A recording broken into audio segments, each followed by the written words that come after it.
Powered by the Montana Television Network.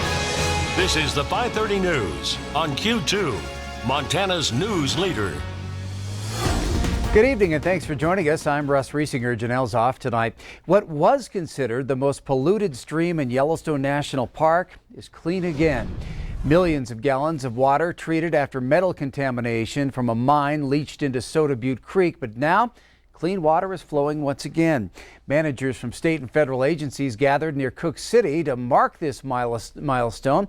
MTN's John Shear was there yesterday for the celebration. This is the bucolic Lamar Valley. National Geographic calls it the American Serengeti because of the large number of animals that gather here. In fact, right now there's a big bison herd out alongside the river. A river that has held an environmental secret for more than a century. One of its main tributaries, Butte Creek, has been polluted with sulfide runoff and heavy metals from an old mine near Cook City. But no more.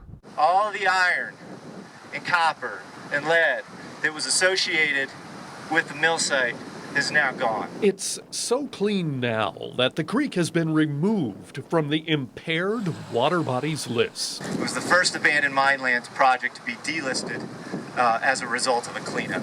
The delisting of Butte Creek is a huge milestone. So they pumped water out of the shallow aquifer underlying the tailings, which then brought the contaminated water down into that aquifer, ran it through the water treatment plant, discharged it into Butte Creek, and allowed the tailings to dry out. It was expensive, $25 million, and it took 18 years to finish the work of cleaning up pollution dating back nearly 100 years, perhaps even more.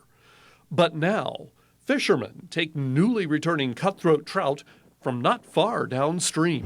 I think it's great. It's a beautiful place, and to make sure it's pristine the way it was intended to be is a great effort. And no easy effort either. Early on, biologists took samples of the creek water in tanks and then put fish in those tanks. And they couldn't keep the fish alive for 24 hours.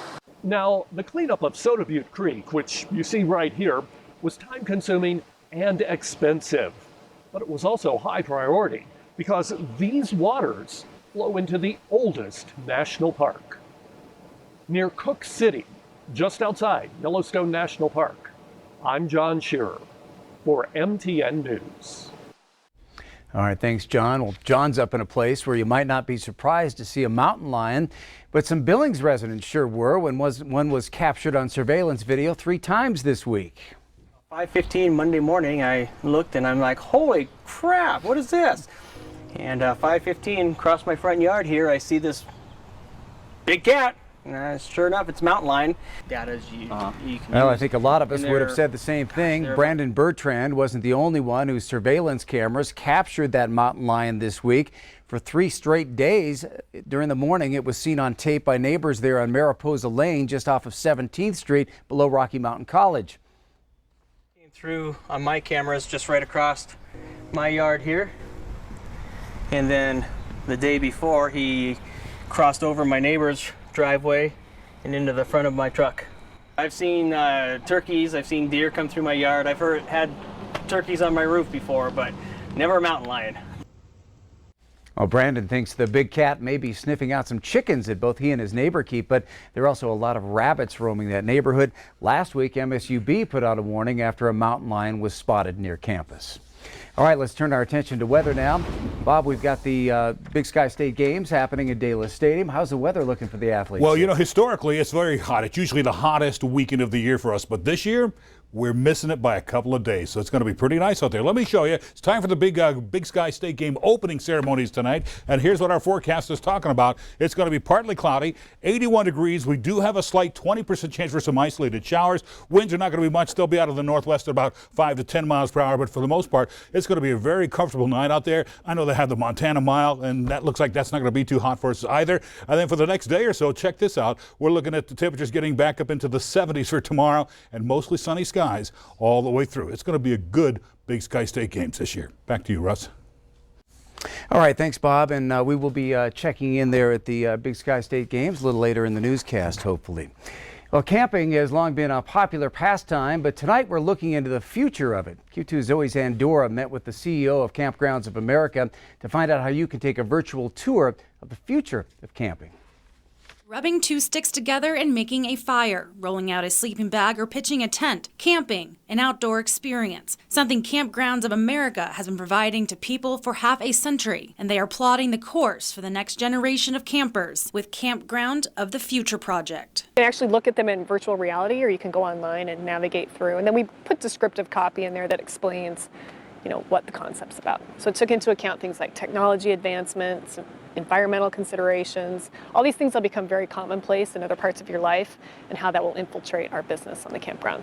Imagine camping up in the trees or under the water, drones dropping off campfire wood. Based on scientific surveys, the KOA has been perfecting what campers want from their outdoor experience, offering 5 campground concepts online and a few features that are already in development. We're always trying to inspire people to camp, whether it's now or in the year 2030. We're also using it internally as a blueprint, and for the industry as a blueprint about where we're headed. So what it's doing now is allowing us to mobilize programs around actually building out a lot of the concepts that are in the Campground of the Future. Toby O'Rourke, the CEO and president of KOA, says they have to think about campgrounds and how they're going to evolve in the year 2030. Airports are doing facial recognition technologies. Everybody has an Alexa, Amazon device in their homes, and Echo. So you're taking those sort of technologies, and then we're just trying to bring those to the campgrounds. For those worrying that technology will take away from the experience, O'Rourke says technology should be seamlessly integrated into your experience, not distracting. We already are seeing, interestingly, in our numbers that people are looking to disconnect when they're outside, where a couple years ago, the connections and the wanting to be on social media while camping, how many times they're checking in, the importance of Wi-Fi was a lot higher, and it's starting to decrease. And I think that's just speaking to a trend we're having overall, that especially with children, parents are becoming much more aware of, okay, we need to actually have some offline time, and camping's a great place for that. And the KOA says time stops for no one. The future of 2030 will be here before we know it. In Billings, Zoe Zandora, MTN News. Well, KOA's Campground of the Future project is ongoing, and Zoe says KOA will keep asking their campers and RV manufacturing and dealer partners for their input. Well, there's more news from across our state on the MTN 9 o'clock news. Here's a look ahead. I'm Jay Cohn. Montana Tech in Butte now ranked as one of the best value colleges in the country. Tonight we'll break down those numbers for you. Join us on the MTN 9 o'clock news on the CW. But first, still to come on tonight's 5:30 news, writing a song can be a complex equation. Tonight we'll introduce you to a woman who's broken it down and makes it seem like 1, 2, 3. Later in sports, moving day at the Women's State Am became a runaway train for a former Magic City star. Highlights on the way. You're watching MTN News with Janelle Slade and Russ Riesinger. Storm Tracker weather with Bob McGuire. And sports with Scott Green. This is the 5:30 news on Q2, Montana's news leader.